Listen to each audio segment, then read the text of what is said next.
اعوذ باللہ من الشیطان الرجیم بسم اللہ الرحمن الرحیم۔ محترم سامعین، السلام علیکم ورحمۃ اللہ وبرکاتہ۔ الحمدللہ الحمدللہ الحمدللہ، ہم سب نے رمضان کی برکات کو سمیٹا اور حت المقدور اپنی اپنی کوشش کے مطابق عبادات کیں۔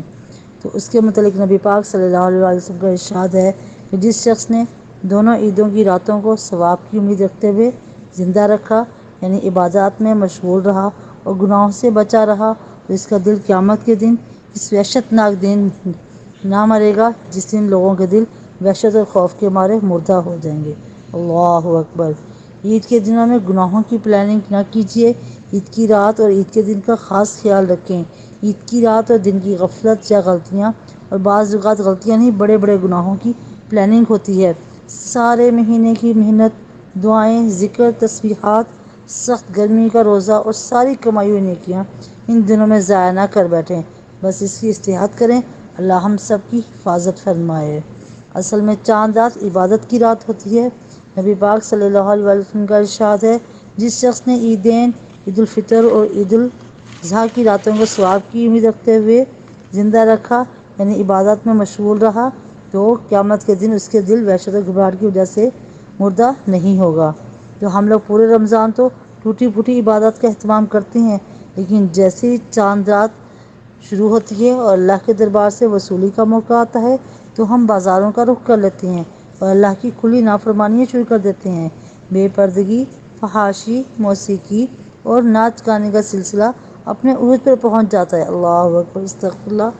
عید ان کی نہیں جنہوں نے عمدہ لباس زیب تن کر لیا، بلکہ عید تو ان کی ہے جو اللہ کی وعید اور پکڑ سے ڈر گئے۔ عید ان کی نہیں جنہوں نے عمدہ خوشبوؤں کا استعمال کیا، بلکہ عید تو ان کی ہے جنہوں نے اپنے گناہوں سے توبہ کی اور پھر توبہ پر قائم رہے۔ عید ان کی نہیں جنہوں نے عمدہ کھانوں کی ڈشیں پکائیں، بلکہ عید تو ان کی ہے جنہوں نے حتی الامکان نیک بننے کی کوشش کی۔ عید ان کی نہیں جنہوں نے دنیاوی زیب و زینت اختیار کی، بلکہ عید تو ان کی ہے جنہوں نے تقویٰ اور پرہیزگاری کو اختیار کیا اور اسے اپنا توشہ بنایا۔ نیکیاں کرنا کوئی کمال نہیں، نیکیوں کو سنبھال کر رکھنا ہی کمال ہے۔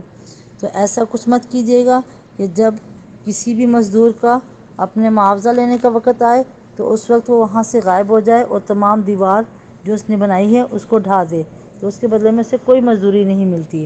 تو میرے سامعین، میرے عزیز سامعین، آپ اپنی نیکیوں کو سنبھال کر رکھیے، انہیں لاک اور پیک کر لیجئے اور اپنے آپ کو ان تمام برائیوں سے بچانے کی کوشش کریں جن کے لیے پورے رمضان میں آپ تقرر کر کے استغفار کرتے رہے ہیں، اللہ سے رحمت مانگتے رہے ہیں اور جہنم کی آگ سے پناہ مانگتے رہے ہیں، آپ کے لیے فرشتے دعا کرتے رہے ہیں۔